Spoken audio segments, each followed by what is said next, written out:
فعل چیست؟ آن حصه نطقه که عمل یا حرکت اشیا را فهمانده با سوالهای چی کار کرد، چی کار میکند، چی شد، چی میشود جواب میشود فعل نام دارد. یعنی فعل عمل و حرکت اشیا یا انسان را میفهماند، چی کار کردنی ما را. فعل یک چند علامت صرفی دارد. یکم علامت صرفی فعل این شخص است، دوم شماره، سوم زمان، چهارم صیغه، پنجم نمود و ششم طرز که حالا ما درباره هر یکی اینها به شما علاهیده معلومات خواهیم داد. یکم آغاز می‌نماییم از شخص و شماره. شخص شماره در فعل با یاری تصریف معین می‌گردد. خب سوال به میان میاد که تصریف چیست؟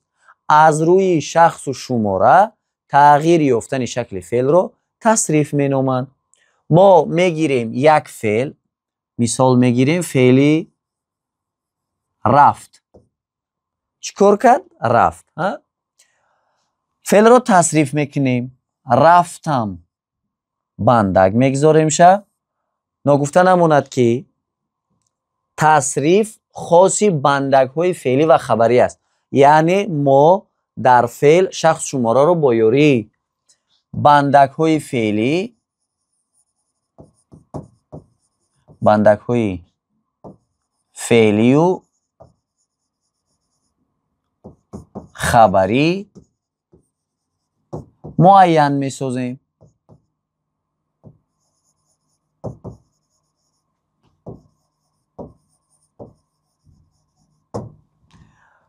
خب بندک رو میگذاریم. رفت بندک ام میگذاریم. خب رفتم شخصی یکمی شماره تنها.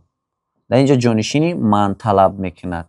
خب همه وقت اگر ما با فعل بندک ام رو گذاریم شخصی یکمی شماره تنها خواهد شد. دیگر باز میگیریم فعل رفت رو میگذاریم ایزده رفتی بندکی ایزده تو رفتی. وقتی ما بندکی ایزده رو گذاشتیم با ما جانشینی تو لازم می شود. جانشینی تو باشد افاده کننده شخص دیمی شماره تنها است. رفت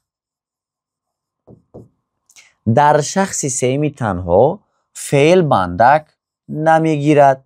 وای رفت شخصی سیمی شماره تنها. یعنی هنگامی که ما بندک میگذاریم به فعل هم شخص و هم شماره معین میگردد در فعل. خب میگذاریم به شماره جمع. باز میگیریم فعل رفت میگذاریم بندکی یم رفتیم.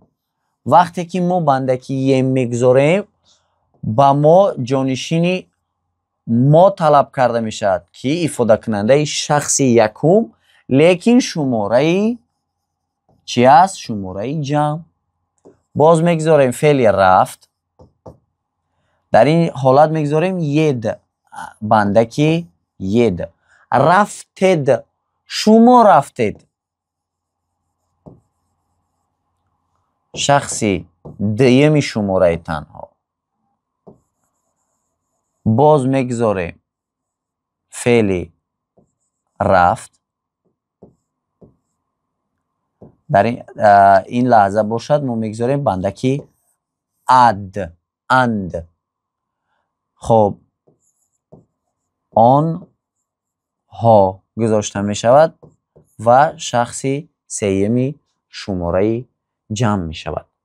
خب یعنی ما معین کردیم که شخص و شماره در فعل با یاری تصریف معین می شود. تصریف خاصی فعل است و شخص شماره در فعل یعنی تصریف فعل با بندک های فعلی و خبری معین می گردد.